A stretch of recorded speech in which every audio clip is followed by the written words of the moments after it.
We're officially in launch box season, which means hype, FOMO, wallet pain, and a whole lot of people panic refreshing pre-order pages. I know I sure will be hitting that button like a rabid rabbit. The big news is Warhammer 40k 11th edition pre-order week is here, and the Armageddon launch box goes up for pre-order on June 6th, with release expected on June 20th. This is the big box kicking off the new edition, so before you pledge your allegiance to the Emperor, ask for his blessing and pretend your wallet is fine. Let's break down what you're actually buying, what the value looks like, and who should actually pre-order this big old thing. Games Workshop has confirmed this is a while stocks last type of box, but they also said they made a lot of them. So yes, be ready when it goes live in your time zone, but don't let FOMO take over and make your decision for you. The box is set on Armageddon, which is pretty much perfect for 40k. You have Space Marines trying to hold the line, Orks turning the entire planet into the best fight of their lives, and the Imperium doing what the Imperium always does, throwing armor, faith, and questionable planning at a problem until something breaks. So inside this box, you get 23 push-fit Space Marines and 38 push-fit Orks for 61 models total. You also get a core rule booklet and an operations lore book, and the chapter-approved 2627 mission deck, a narrative campaign deck, some data sheets, some transfer sheets, and the build guides on how to build those models. This is important because this is not just a pile of models. This is a launch kit. It gives you armies, rules, missions, and stuff you need to actually start playing games instead of just staring at sprues and pretending you totally know what you're doing.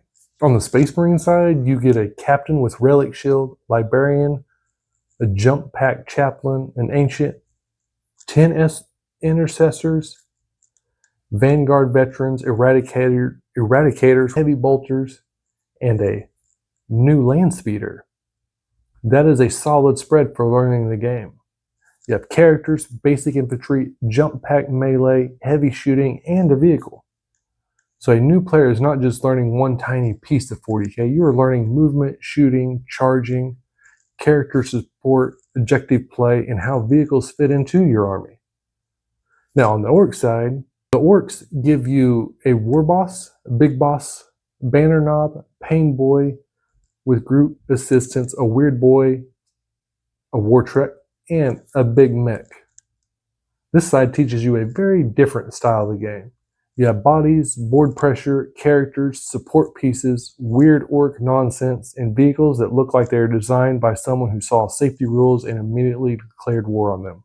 And that's what's great about this box. Marines teach you balance army play, Orks teach you pressure, movement, board presence, and the joy of charging forward, like the dice personally insulted you. Now let's talk of value, because this is where the hobby starts looking at your bank account like it's prey. The price of this box is $295 US. If you buy through a discount retailer, 15% off, it brings you closer to $250 depending on tax and shipping.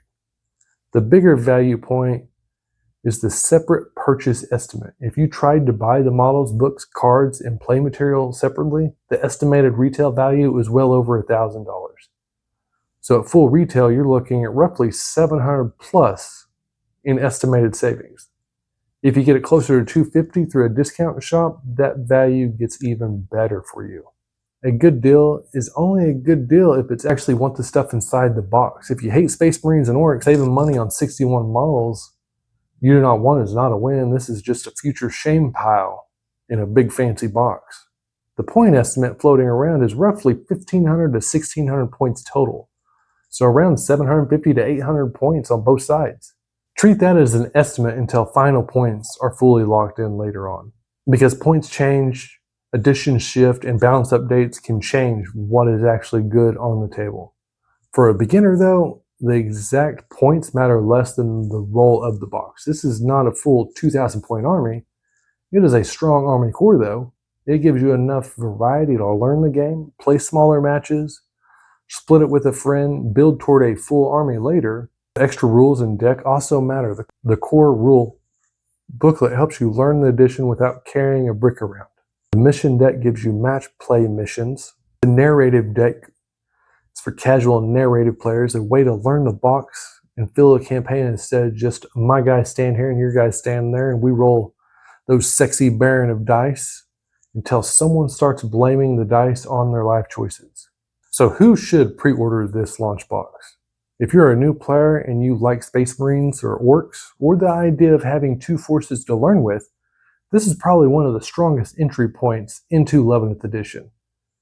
If you are an existing Space Marine player, check what you already own. The characters, Landspeeder, Eradicators, the veterans, they may be useful.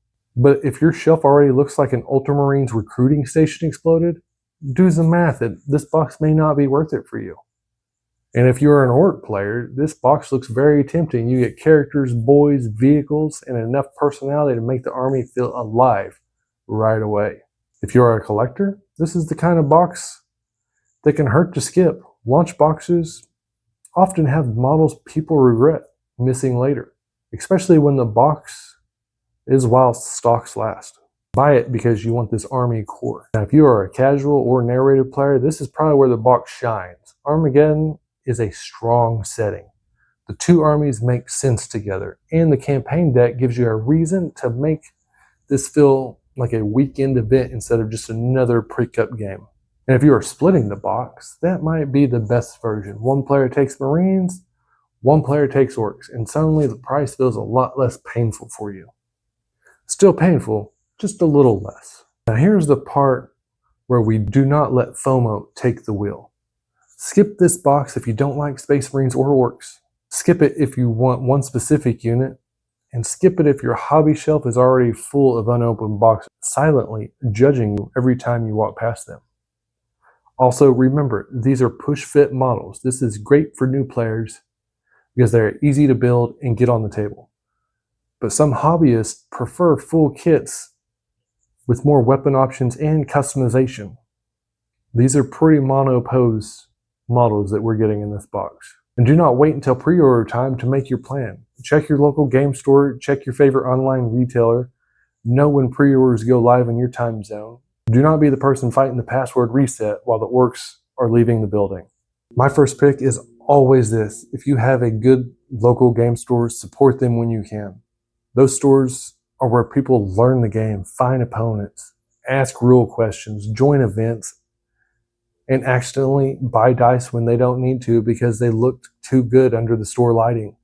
Local stores give the hobby a place to exist outside the internet. But I also get it. This hobby is very expensive.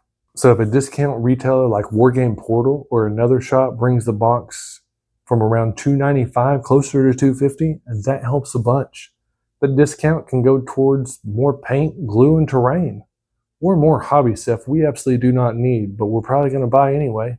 So if you like Space Marines, Orks, the Armageddon setting, or you have a friend to split it with, I'd be ready on June 6th to buy this launch box. This box looks like one of the strongest ways to jump into 11th edition because it gives you models and the rules, data sheets. Just buy it with a plan. Don't panic buy it. But if the box fits what you want from the hobby, yeah, I'd be watching that pre-order page pretty closely. The 11th edition train is rolling out into Armageddon. The Orks are screaming, the Space Marines are posing dramatically, and Games Workshop knows exactly what they are doing to get this FOMO going. So if you want more beginner-friendly Warhammer breakdowns without needing 3 rule books and a servo skill account to understand what is going on, subscribe to Tabletop Nexus. Next video, we're going to talk about what you should actually build first from the Armageddon box. Because buying 61 models is one thing. Opening the box, start staring at the sprues, and quietly questioning your life choices is a whole different game. Roll those dice hot and see you in the next one.